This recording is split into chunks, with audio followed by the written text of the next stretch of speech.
Thank you. Thank you, thank you, thank you. All right, what do I have here? A little water. It just happens to look like wine. Welcome, everybody.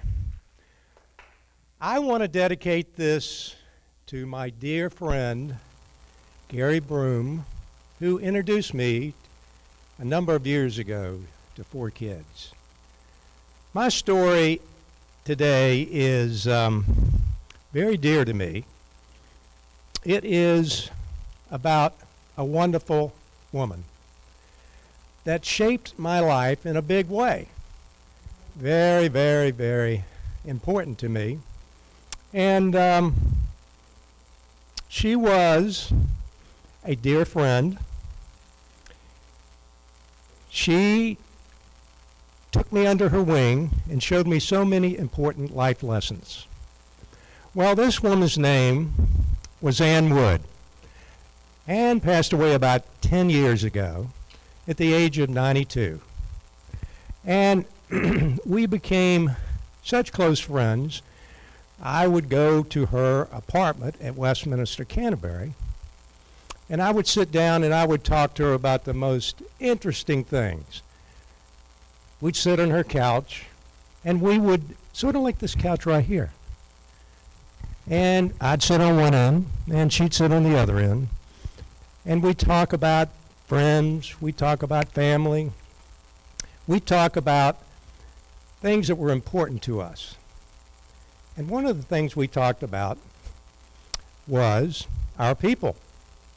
Our people, the real estate agents, and the employees of William E. Wood & Associates.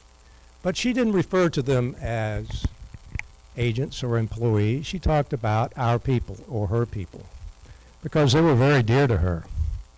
Now, we'd sit on that couch and she would take a little sip of her scotch. Whoa. She didn't do that. She was a lady. She was a Southern belle. And we would talk, I would drink a beer, and she would talk about some of the most interesting things, but what she really wanted to talk about was her dear people. And those dear people were the reason that we were successful. Now, she would take me down the road of talking about the time we did this and the time we did that. But she always took care of her people. Now, Bill Wood was known as the driving force behind William E. Wood. He'd want to open up another office. He would want to be very, very aggressive. But she was known as the heart of our company. She always wanted to come up with different things that benefited our agents because she knew that she cared for them and we'd be successful if we took care of our people. Now, she would do things that were very unusual in the real estate industry. We were the first company in the nation to have a profit-sharing program and health insurance for our agent. It was unheard of at that time. Well, we were having one of our meetings on the couch at Westminster, having drinks, and drinks were always a part of it. And we would talk about what we thought was important. And after a few drinks, we got to this topic of happiness. What was true happiness? What really made us happy? And I thought, well, you know what? I got this figured out. I thought to myself, you know, you can't be happy unless you're successful. Wealth, market share, being aggressive in the market, stuff. I like to acquire stuff.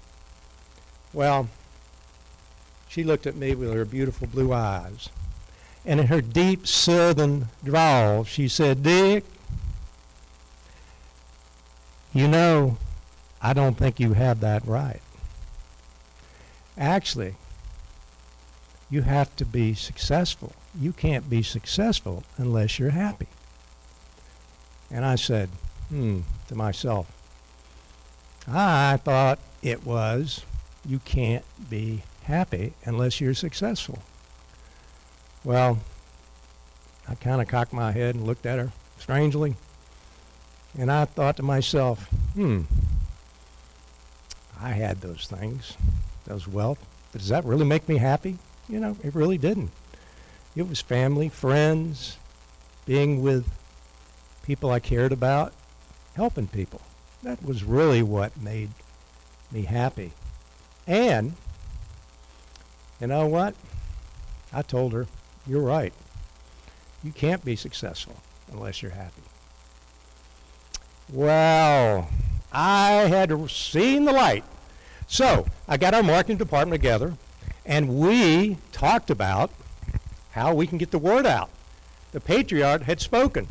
So what we did is we got a video camera, and we videotaped her, and sitting on that couch with me, interviewing her, and talked about happiness, true happiness. And she just lit up the screen. Well, we took this back to our managers, and they went, wow, they loved it. We painted it on the sales office walls. We put plaques and pins. It was just an incredible, incredible event in our company. So she was truly right. You can't be successful unless you're happy. Now, let me tell you another story. I had this agent I wanted to recruit. I worked hard to recruit this person, so hard. I wanted to get him in our organization. He was successful. He was well respected. And he knew Ann Wood and he respected her. So I decided I'd get that videotape and I would go down to a conference room where I would meet him. And the conference room was in a bank, and it had a video VHS tape player. Most of you are too young to know what a VHS tape is. It's one of these right here. This is the predecessor to the iPad and iPhone. But you had to take this clunky old camera, and you would record, and then you would take it and put it in a recorder, and then you would play it on this clunky TV. Well, I got into the room and I put it into the tape player, slipped it in, and it went clunk, because they were kind of old, and it started spinning, and I started praying that it was going to work because I really wasn't very good at this. And lo and behold, her picture came up on the TV, and she talked about what the true meaning of happiness was. And you know what? When that tape ended, I looked at him, and he looked at me. And I said, are you really happy where you are? Within a week, he was with us. Leave it to Ann Wood to get and recruit one of the top agents in Hampton Roads. Well, let me tell you, let me ask you something. You know, right now, things are pretty tough. Pandemic, lots of masks, country's divided. You know, we're always chasing stuff. Always stuff. Let me ask you, what makes you happy? Thank you very, very much.